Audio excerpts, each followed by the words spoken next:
적립 이벤트 끝났어요. 아, 이런 너무하시네요. 서울 강남의 한 카페. 저는 고급 정장을 차려입고 앉아 있었어요. 서류 가방도 옆에 딱 놓고요. 누가 봐도 거물급 사업가 느낌 있죠? 전화가 왔어요. 저는 아주 진지하게 받았죠. 그래, 이번 딜은 단위가 커. 억 단위 밑으로는 얘기하지 말라고 했지? 저 형 뭐래요? 갑자기. 자본주의는 신용과 속도야. 알았어, 끊어. 전화를 탁 끊고 커피를 마시려는데 잔이 비었더라고요. 저는 천천히 일어나서 계산대로 갔어요. 아메리카노 한 잔이요. 4,500원입니다. 포인트 적립하시겠어요? 그 순간 저는 품속에서 뭔가를 꺼냈어요. 꼬질꼬질하게 접힌 종이 쿠폰. 도장이 9개 찍혀 있었죠. 이거요, 9개 찍혔는데. 오늘 하나 더 찍으면 한 잔 공짜 맞죠? 직원이 쿠폰을 보더니 미묘한 표정을 지었어요. 손님, 이건 작년 시즌 쿠폰이라 기간이 끝났는데요. 기간이 끝났다고요? 저는 그 자리에 얼어붙었어요. 9개. 9개를 찍었어요. 한 개만 더 찍으면 공짜였단 말이에요. 근데 기간이 끝났다고요? 자본주의는 이토록 냉혹한 건가? 평양에서 달러 뭉치를 굴리던 이 손이 4,500원 앞에서 떨리고 있었어요. 생수 하나만 주세요. 카페를 나왔어요. 손에는 1,500원짜리 생수. 그때 발밑에 뭔가 반짝이는 게 보였어요. 10원짜리 동전. 저는 주변을 살폈어요. 아무도 안 보죠? 빛의 속도로 주웠어요. 자본주의의 기초는 바닥부터야. 동무들 비웃지 마시오. 잠깐, 제가 왜 이러냐고요? 좋아요, 설명해 드릴게요. 저는 북한에서 달러로 굴러가는 남자였어요. 외화벌이 3과 과장. 중국 단둥에서 월 3만 달러 규모 거래를 굴렸죠. 간부들한테 줄 세우고 세관 뚫고 국제거래 성사시키고 뇌물 액수 암산이 특기라서 별명이 계산기였어요. 2018년에 남조선 왔을 때 확신했죠. 나는 이미 자본주의를 마스터했다. 여기서 크게 한번 해보자. 정착금 4천만 원 받고 치킨집 차렸어요. 1년 안에 2호점, 3호점 낼 생각이었죠. 근데요. 1년 만에 6천만 원이 증발했어요. 지금은요? 만보기 앱 보면서 9,999보 채우려고 동네 뛰어다녀요. 100원이라도 더 받으려고요. 폐지 줍는 어르신들보다 제가 더 치열해요. 앱테크라는 거 아세요? 저 진짜 잘해요. 동무들 미안하오. 만보기 100원 받으려면 100보 더 걸어야 하오. 10년간 달러를 세던 이 손으로 지금은 10원짜리를 줍고 있어요. 어쩌다 이렇게 됐냐고요? 그 이야기 지금부터 해볼게요. 이 영상이 재밌으시면 구독과 좋아요 부탁드려요. 알림 설정까지 해주시면 더 좋고요. 자, 시작할게요. 저는 북한에서 달러로 굴러가는 남자였어요. 외화벌이 3과 과장. 뭔지 아세요? 쉽게 말하면 국가를 대신해서 외화를 벌어오는 사람이에요. 중국 단둥에서 보따리상들 만나고 가끔은 러시아 바이어들이랑 거래도 했죠. 월 3만 달러 규모 거래를 제 손으로 굴렸어요. 조선 돈 말고 진짜 달러요. 그때 제 별명이 뭐였는지 아세요? 계산기. 뇌물 액수 암산이 특기였거든요. 상부 간부한테 얼마 줘야 일이 되는지, 세관에 얼마 찔러야 물건이 통과되는지. 이건 그냥 감으로 되는 게 아니에요. 10년 넘게 굴러야 나오는 노하우죠. 제 지갑에는 늘 1달러짜리 지폐가 한 장 들어 있었어요. 행운의 부적 같은 거였죠. 달러 뭉치 셀 때마다 그 1달러를 만지작거리면서 생각했어요. 이게 진짜 돈이지. 조선 돈은 휴지야. 승진도 3번 했어요. 비결이요? 간단해요. 적절한 타이밍에 적절한 사람한테 적절한 금액. 이게 전부예요. 윗선 간부가 뭘 좋아하는지, 언제 기분이 좋은지, 얼마면 움직이는지. 저는 그런 걸 읽는데 천재였어요. 덕분에 평양 중심부 아파트까지 배정받았죠. 외화벌이 실적 1위의 특전이었어요. 솔직히 말할게요. 저는 제가 자본주의를 이미 마스터했다고 생각했어요. 남조선 사람들이 뭘 안다고요. 저는 실제로 달러를 만져봤고 외국인들이랑 협상해봤고 시장 원리를 몸으로 익혔어요. 사람 심리 읽기, 협상 기술, 줄 서기의 기술. 자본주의의 핵심이 뭔지 저만큼 아는 사람 없다고 자부했죠. 중국 단둥 호텔 로비에서 바이어 기다릴 때면 창밖으로 보이는 네온 사인들을 보면서 생각했어요. 저 정도면 나도 할 수 있겠는데. 남조선은 저것보다 더 화려하다면서요? 거기 가면 진짜 내 세상이 열리겠다 싶었죠. 뇌물 줄 필요도 없고 실력만 있으면 된다면서요? 그거야말로 제 무대 아니겠어요? 10년 동안 간부들 줄 세우고 세관 뚫고 바이어들 설득하면서 익힌 이 스킬들. 뇌물 없이 순수하게 경쟁하는 세상이라면 저 같은 사람한테는 오히려 더 쉬운 거 아닌가요? 2018년 저는 그렇게 남조선으로 왔어요. 지갑 속 1달러를 만지작거리면서요. 드디어 진짜 자본주의 무대다. 내 세상에 온 거야. 그때 저는 몰랐어요. 제가 10년간 익힌 그 모든 스킬들이 여기선 아무 쓸모가 없다는 거요. 인천공항에 처음 내렸을 때 저는 확신에 차 있었어요. 하나원에서 3개월 교육받는 동안에도 그랬죠. 다른 사람들은 컴퓨터 배우랴, 한국어 억양 고치랴 바빴는데 저는 속으로 생각했어요. 에이, 이런 건 기본이지. 나는 이미 중국에서 스마트폰도 써봤고 바이어들이랑 텔레그램 비슷한 거로 연락도 했는데 정착금 받던 날 통장에 찍힌 숫자를 봤어요. 4천만 원. 북한에서 간부들한테 뿌리던 뇌물 생각하면 큰 돈은 아니었지만 시드머니로는 충분하다고 봤죠. 저는 이미 머릿속으로 계산을 끝낸 상태였어요.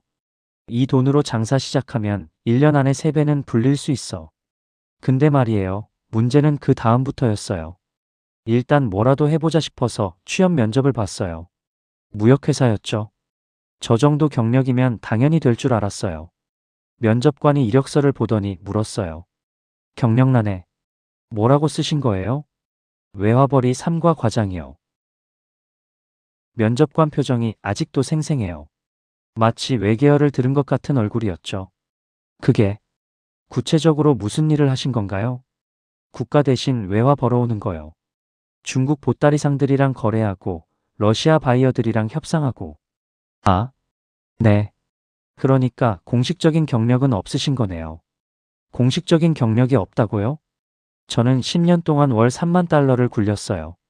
간부들 줄 세우고 세관 뚫고 국제거래를 성사시켰다고요. 근데 그게 경력 없음이라니.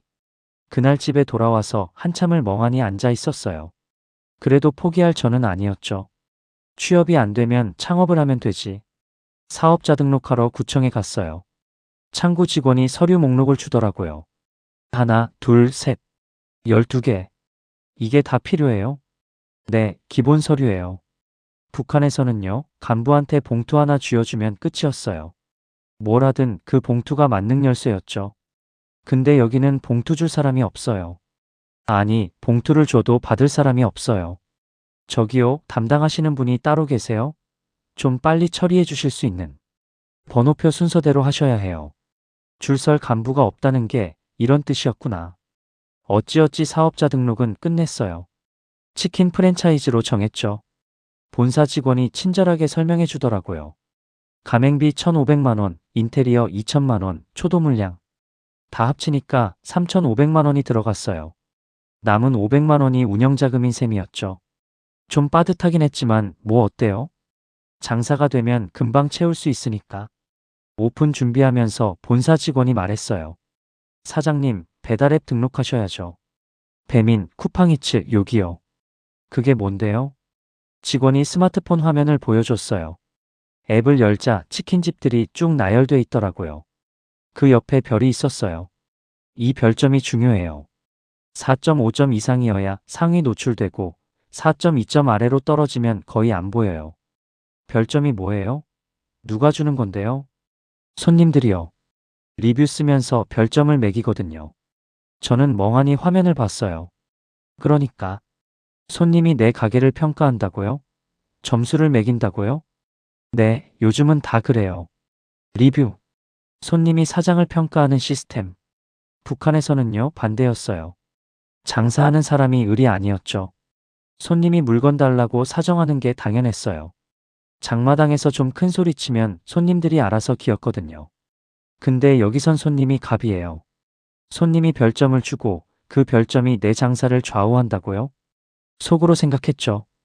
에이, 리뷰가 뭐 대수야? 맛있으면 알아서 오겠지. 그리고 또 하나. 세무서에서 편지가 왔어요. 4대 보험 가입 안내문. 하나, 둘, 셋, 넷. 국민연금, 건강보험, 고용보험, 산재보험. 이게 뭔데요? 사업자시면 의무예요. 뭐가 4개나 있어요? 원래 그래요. 저는 고지서를 찬찬히 읽어봤어요. 국민연금. 늙으면 나라에서 돈 준대요. 근데 먼저 내가 내야 한대요. 건강보험. 아프면 병원비 깎아준대요. 근데 안 아파도 내야 한대요. 고용보험. 직원 잘리면 돈 준대요. 근데 직원이 저 하나거든요. 산재보험. 일하다 다치면 보상해준대요. 치킨 튀기다 다칠 일이 뭐가 있어요? 세금, 보험, 수수료. 매달 자동으로 빠져나가는 돈만 200만 원. 북한에서는요, 뇌물은 있었어요. 근데 그건 제가 조절할 수 있었거든요. 이번 달 힘들면 형님, 다음 달에 더 드릴게요 하면 됐어요. 얼마를 누구한테 줄지 제가 정하는 거였죠. 근데 여기선요, 그냥 빠져나가요. 자동으로. 여러 군데서. 협상이 안 돼요. 남조선은 내가 번 돈을 여러 군데서 뜯어가네. 그날 처음 알았어요. 남조선 자본주의에는 협상 가능한 인간이 없다는 걸. 뇌물은 봉투 하나면 끝이었어요. 근데 세금은 고지서가 4장이에요. 줄 서려고 해도 줄 설 간부가 없어요. 별점도 협상 안 되고 세금도 자동이더라고요. 그제야 느꼈어요. 내가 알던 자본주의랑 이거 좀 다른데? 근데 말이에요. 오픈하고 나니까 생각보다 잘 됐어요. 첫 달 매출이 800만 원이었거든요. 본사 직원도 놀랐어요. 사장님, 신규 매장 치고 엄청 잘 나오는 거예요. 그 말 듣는 순간 저는 속으로 쾌재를 불렀죠. 봤지? 역시 장사는 나야. 생각해보면 당연한 거였어요. 저는 10년 동안 중국 바이어들 상대해봤잖아요. 손님 심리? 그까짓 거 눈 감고도 읽죠. 치킨 몇 마리 파는 게 뭐가 어렵다고. 그때 저는 확신했어요. 잠깐 흔들렸던 거였다고. 면접에서 경력 없음 소리 들었을 때 서류 12개 들고, 멘붕 왔을 때 4대 보험 고지서 보고 기겁했을 때 그냥 적응 기간이었던 거예요. 이제 본 궤도에 올랐으니까 문제없어. 두 번째 달 매출이 850만 원으로 올랐어요. 저는 슬슬 큰 그림을 그리기 시작했죠. 6개월만 버티면 2호점 내야겠다. 1년 안에 3호점까지. 프랜차이즈 사장들 보니까 다들 그렇게 키우던데. 직원한테도 큰 소리 쳤어요. 야, 장사는 말이야. 배짱이 중요한 거야. 내가 북한에서 달러 굴릴 때도 그랬어. 쫄면 지는 거야. 근데 이상했어요. 매출은 나쁘지 않은데 통장에 돈이 안 쌓이는 거예요. 처음엔 이해가 안 됐어요. 800만 원 벌었으면 뭐가 좀 남아야 하는 거 아니에요? 어느 날 밤 계산기를 두드려 봤죠. 매출 800만 원. 좋아요. 재료비 320만 원. 그래, 이건 당연하지. 월세 150만 원. 알았어. 프랜차이즈 로열티 80만 원. 이게 매달 나간다고? 배달앱 수수료 120만 원. 뭐? 4대 보험 인건비, 부가세, 카드 수수료, 기타. 다 빼고 나니까 남는 게 거의 없었어요. 아니, 어떤 달은 마이너스였어요. 이게 뭐야? 북한에서는 이런 거 없었거든요. 재료비 빼고 나머지는 다 내 거였어요. 물론 간부한테 상납은 했지만 그건 제가 조절할 수 있었죠. 이번 달 좀 힘들면 형님, 다음 달에 좀 더 드릴게요 하면 됐어요. 근데 여기는요. 로열티 늦으면 본사에서 전화 와요. 4대 보험 안 내면 체납 고지서 날아와요. 배달앱 수수료? 자동으로 빠져나가요. 협상의 여지가 없어요. 시스템이 저를 조이고 있었어요. 근데 저는 그 시스템이 뭔지도 제대로 몰랐던 거죠. 그래도 저는 포기 안 했어요. 아니, 인정하기 싫었던 것 같아요. A 매출을 더 올리면 되지. 배달 건수를 늘리자고 생각했어요. 그러려면 배달앱에서 상위에 떠야 하잖아요. 근데 이상하게 3개월 차부터 주문이 줄기 시작했어요. 왜 갑자기 안 들어오지? 배달앱을 열어봤어요. 제 가게 별점이 4.1점으로 떨어져 있더라고요. 리뷰를 봤어요. 치킨은 맛있는데 사장님이 좀 배달 늦었다고 했더니 되게 퉁명스럽게 말함. 전화로 뭐 물어봤는데 짜증내시는 것 같았어요. 아, 그거요? 솔직히 말할게요. 저는 손님들한테 좀 그랬어요. 북한 장마당에서는요, 손님이 이것저것 물어보면 됐고 살 거야 말 거야? 이러면 됐거든요. 그게 당연한 거였어요. 장사하는 사람이 왜 굽신거려야 해요. 근데 여기선 그게 다 기록이 되는 거예요. 리뷰로. 에이, 리뷰가 뭐 대수야? 저는 그래도 무시했어요. 맛있으면 다시 오겠지 뭐. 4개월 차에 별점이 3.8점으로 떨어졌어요. 배달앱에서 제 가게가 거의 안 보이게 됐어요. 검색해도 한참 스크롤해야 나왔죠. 주문이 반토막 났어요. 매출 400만 원. 적자가 확정됐어요. 그제야 본사 직원한테 물어봤어요. 이거 어떻게 해야 해요? 리뷰 삭제할 수 없어요? 삭제는 안 되고요. 사장님이 답글 달아서 이미지 회복하셔야 해요. 친절하게요. 친절하게. 손님한테 사과하고 다음엔 더 잘하겠다고 하고. 저는 그날 밤 리뷰 답글을 쓰려고 폰을 들었어요. 근데 손가락이 안 움직이더라고요. 내가 왜 이래야 하지? 북한에서 저는 을이 아니었어요. 외화벌이 간부면 웬만한 사람들이 저한테 굽신거렸거든요. 제가 고개 숙일 일이 없었어요. 근데 지금은요? 치킨 시킨 손님한테 불편 드려 죄송합니다 써야 해요. 손에서 폰을 내려놓았어요. 아니야. 리뷰 따위한테 굴복할 수 없어. 6개월 차 정착금 4천만 원이 바닥났어요. 운영자금이 없으니까 대출을 받았어요. 2천만 원. 이 돈으로 버티면서 매출 회복하면 돼. 8개월 차 대출금도 거의 다 썼어요. 별점은 3.5점까지 떨어졌고 하루 주문이 10건도 안 들어왔어요. 그제야 깨달았어요. 아, 이거 안 되겠구나. 근데 인정하기가 너무 싫었어요. 10년 동안 달러를 굴리던 사람이 치킨집 하나 못 굴린다고? 말이 돼요? 저는 계속 버텼어요. 버티면 뭔가 되겠지. 장사는 배짱이잖아. 그게 제 마지막 착각이었어요. 그때는요, 리뷰가 그냥 별 몇 개 찍는 장난인 줄 알았어요. 나중에 보니까 그게 성적표더라고요. 그것도 공개로. 1년 만에 폐업했어요. 간판 내리는 날 철거업체 직원들이 와서 뚝딱뚝딱 뜯어내더라고요. 저는 그냥 바깥에 서서 지켜봤어요. 3,500만 원 들여서 꾸민 인테리어가 30분 만에 쓰레기가 되는 거 보면서요. 정착금 4천만 원, 대출 2천만 원, 합쳐서 6천만 원이 1년 만에 증발했어요. 통장 잔고가 47만 원이었어요. 37살에 처음 받아본 정착금보다 못한 돈이 남은 거죠. 그날 밤 원룸에 앉아서 지갑을 열었어요. 1달러짜리 지폐가 아직 들어있더라고요.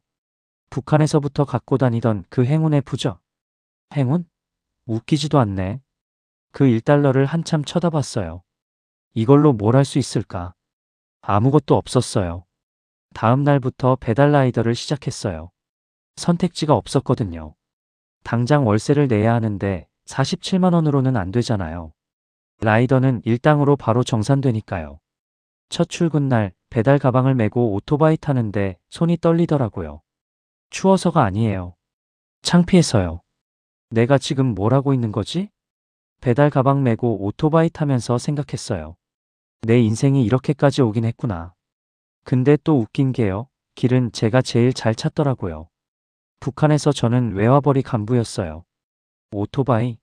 그건 심부름꾼들이나 타는 거였죠. 저는 뒷좌석에 앉아서 어디 가는 사람이었다고요. 근데 지금은 제가 그 오토바이를 몰고 있어요. 치킨 들고. 손님 집 앞으로. 첫 배달지에 도착했어요. 아파트 15층. 초인종을 누르니까 20대쯤 돼 보이는 젊은 여자가 나왔어요. 제가 치킨 건네주면서 습관적으로 말했죠. 감사합니다. 맛있게 드세요. 돌아서려는데 그 손님이 말했어요. 아, 잠깐요. 뭐지? 뭔가 잘못됐나? 리뷰 좋게 쓸게요. 수고하세요. 문이 닫혔어요. 저는 복도에 서서 멍하니 있었어요. 리뷰 좋게 쓸게요. 1년 전에 제가 무시했던 그 리뷰요. A 리뷰가 뭐 대수야 했던 그 리뷰. 그걸 이제 제가 받는 입장이 된 거예요. 엘리베이터 타고 내려오면서 갑자기 웃음이 나오더라고요. 쓴웃음이요. 내가 그 리뷰를 무시했었지. 손님들이 배달 늦었다고 했을 때 뭘 그런 걸로 했었죠. 사장님 퉁명스럽다고 했을 때 내가 왜 굽신거려야 하는데 했었죠. 그 리뷰들 하나하나가 경고였던 거예요. 근데 저는 안 들었어요. 듣기 싫었으니까. 내가 틀렸다는 걸 인정하기 싫었으니까. 배달 일을 계속했어요. 하루에 30건, 40건. 비 오는 날은 50건도 뛰었어요. 그래야 15만 원이 되거든요. 그러다 보니까 가게들이 보이기 시작했어요. 어떤 가게는 손님이 바글바글한데 어떤 가게는 텅텅 비어 있고 뭐가 다를까 관찰하게 되더라고요. 잘 되는 가게들은요, 공통점이 있었어요. 사장들이 겸손해요. 배달 라이더한테도 수고하세요 인사하고 손님 전화 오면 목소리가 달라져요. 네네, 죄송합니다. 바로 확인해 볼게요. 처음엔 이해가 안 됐어요. 저 사람들 자존심도 없나? 근데 계속 보다 보니까 깨달았죠. 저건 자존심이 없는 게 아니에요. 장사하는 방법을 아는 거예요. 시스템 안에서 굴러가는 법을 아는 거예요.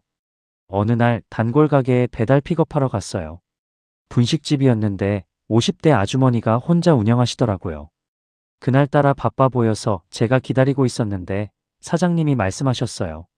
요즘 배달 많이 하세요? 네, 먹고 살아야죠. 예전에 뭐 하셨어요? 순간 말이 막혔어요. 뭐라고 해야 하지? 외화벌이 간부요? 치킨집 사장이었는데 망했어요? 그냥 장사 좀 했었어요. 사장님이 고개를 끄덕이시더니 말씀하셨어요. 여기서는요, 혼자 잘난 척하면 망해요. 아무렇지 않게 던진 말 같았어요. 근데 저한테는 망치로 맞은 것 같았죠. 겸손하게 배워야 해요. 나도 처음엔 몰랐어. 근데 10년 하다 보니까 알겠더라고. 저는 아무 말도 못했어요. 음식 받아서 나오는데 갑자기 눈물이 나려고 하더라고요. 꾹 참았어요. 오토바이 헬멧 쓰면 어차피 안 보이니까요. 그날 밤 원룸에 누워서 천장을 봤어요. 사장님 말이 계속 맴돌았어요. 혼자 잘난 척하면 망해요. 저는 10년 동안 뭘 배운 걸까요? 줄서기? 여기엔 줄 설 간부가 없어요. 뇌물 계산? 여기선 그런 거 안 통해요. 배짱? 배짱 부리다가 별점 3.5 찍히고 망했잖아요. 제가 북한에서 익힌 건요. 어떻게 규칙을 피해갈까였어요. 규칙을 우회하는 법, 윗사람한테 잘 보이는 법, 줄 서는 법. 근데 여기선요. 시스템을 피해갈 수가 없어요. 세금은 자동으로 빠져나가고 리뷰는 그대로 남고 수수료는 협상이 안 돼요. 그제야 깨달았어요. 배짱이 아니라 시스템이구나. 줄 서기가 아니라 규칙 따르기구나. 내가 잘난 게 아니라 그냥 그 바닥에서만 통하는 방식이었구나. 40년 넘게 살면서 처음으로 인정했어요. 나는 여기서 신입이다. 그날 이후로 뭔가 달라졌어요. 배달하면서 가게들을 그냥 지나치지 않게 됐거든요. 예전엔 빨리 픽업해서 빨리 배달만 생각했는데 이젠 궁금해지더라고요. 저 가게는 왜 잘 될까? 저 사장님은 손님한테 왜 저렇게 말할까? 어느 날은 픽업 기다리면서 사장님한테 물어봤어요. 사장님, 리뷰 관리 어떻게 하세요? 예전 같았으면요? 그런 거 절대 안 물어봤어요. 내가 왜 남한테 배워? 내가 장사를 얼마나 했는데? 근데 그날은 그냥 나오더라고요. 모르니까. 진짜 모르니까. 사장님이 웃으면서 알려주셨어요. 별거 없어요. 그냥 진심으로 답글 달아요. 불만 있으면 사과하고 칭찬하면 감사하다고 하고 꾸준히 하면 돼요. 꾸준히. 북한에서 저는 한 방을 노렸어요. 큰 거래 하나 터뜨리고 간부한테 확 찍히고 단번에 올라가는 거. 그게 성공이라고 생각했죠. 근데 여기선 달라요. 리뷰 하나하나 답글 달고 손님 한 명 한 명 응대하고 그게 쌓여야 되는 거예요. 작은 걸 꾸준히. 저한테는 완전히 새로운 개념이었어요. 배달 끝나고 집에 오면 유튜브를 보기 시작했어요. 창업 관련 영상들이요. 초보 창업자가 피해야 할 실수, 배달앱 알고리즘 이해하기, 프랜차이즈 vs 개인 창업. 예전 같았으면요. 내가 왜 이런 걸 봐. 나보다 장사 못하는 애들이 떠드는 거잖아. 그랬을 거예요. 근데 이제는 알겠더라고요. 나보다 잘 아는 사람들이에요. 최소한 이 시스템 안에서는요. 밤마다 영상 보면서 메모했어요. 원가 계산하는 법, 배달앱 노출 올리는 법, 리뷰 관리하는 법. 1년 전에 알았어야 할 것들을 이제야 배우는 거죠. 늦었다고요? 맞아요. 6천만 원 날리고 나서야 배우는 거니까요. 근데 안 배우면 또 날리잖아요. 배달 라이더 3년 차예요. 지금은요, 월 350만 원 정도 벌어요. 많이 뛰면 400만 원도 가능하고요. 솔직히 말하면 치킨집 할 때 꿈꿨던 1년 안에 2호점, 3호점 그런 거 없어요. 그냥 매달 월세 내고 밥 먹고 조금씩 저축하고 그게 전부예요. 근데 이상하게 마음이 편해요. 예전엔 뭔가 항상 쫓기는 느낌이었거든요. 더 벌어야 하고 더 커야 하고 더 대단해져야 하고 그래야 내가 가치 있는 사람이라고 생각했어요. 지금은요. 오늘 배달 30건 하고 집에 와서 라면 끓여 먹고 유튜브 보다 자고 그게 그냥 괜찮아요. 재창업 준비하고 있어요. 이번엔 프랜차이즈 말고 작은 분식집 생각 중이에요. 떡볶이, 튀김, 김밥. 심플하게. 왜 분식집이냐고요? 배달 다니면서 제일 많이 관찰한 게 분식집이거든요. 잘 되는 데는 뭐가 다른지, 망하는 데는 왜 망하는지. 3년 동안 봤어요. 이제 좀 알 것 같아요. 물론 이번에도 잘 될지는 몰라요. 또 망할 수도 있죠. 근데 달라진 게 있어요. 예전엔 나는 안 망해라고 생각했어요. 근거 없는 자신감이었죠. 지금은요? 망할 수도 있어. 근데 이번엔 왜 망하는지는 알 거야. 그 차이가 크더라고요. 얼마 전에 지갑 정리하다가 그 1달러를 또 봤어요. 북한에서부터 갖고 다니던 그 행운의 부적. 예전엔 이걸 보면서 생각했죠. 나는 달러를 아는 사람이야. 자본주의를 마스터한 사람이야. 지금은 다르게 생각해요. 달러를 세는 게 중요한 게 아니라 어떻게 버는지가 중요하구나. 그 1달러 아직도 갖고 있어요. 버리진 않았어요. 근데 이제는 행운의 부적이 아니에요. 그냥 기억이에요. 내가 얼마나 몰랐는지, 얼마나 거만했는지, 그리고 얼마나 깨졌는지. 그걸 잊으면 안 되니까요. 가끔 생각해요. 2018년에 인천공항 내리던 그 사람한테 뭐라고 해주고 싶냐고요? 글쎄요. 너 망한다고 해봤자 안 들을 거예요. 그때 저는 귀가 닫혀 있었으니까. 그냥 이렇게 말해주고 싶어요. 야, 천천히 해. 내가 아는 거 여기선 별로 안 통해. 근데 괜찮아. 새로 배우면 돼. 늦지 않았어. 지금 저는요, 그렇게 배우는 중이에요. 아직 한참 멀었지만요. 그래도 괜찮아요. 북한에서는요, 시스템을 피해 다니는 게 실력이었어요. 근데 여기서는 시스템 안에서 버티는 게 실력이더라고요. 분단의 이야기들이었습니다. 오늘 이야기 어떠셨나요? 북에서 잘 나가던 사람이 남에서 바닥을 치고 다시 일어서는 이야기. 화려하진 않지만 그래서 더 와닿는 이야기였으면 좋겠어요. 혹시 주변에 새로운 시작을 앞둔 분이 계시다면 이 영상 공유해주세요. 조금이나마 힘이 됐으면 좋겠습니다. 구독과 좋아요, 알림 설정까지 해주시면 더 좋은 이야기로 찾아뵐게요. 다음 영상에서 만나요.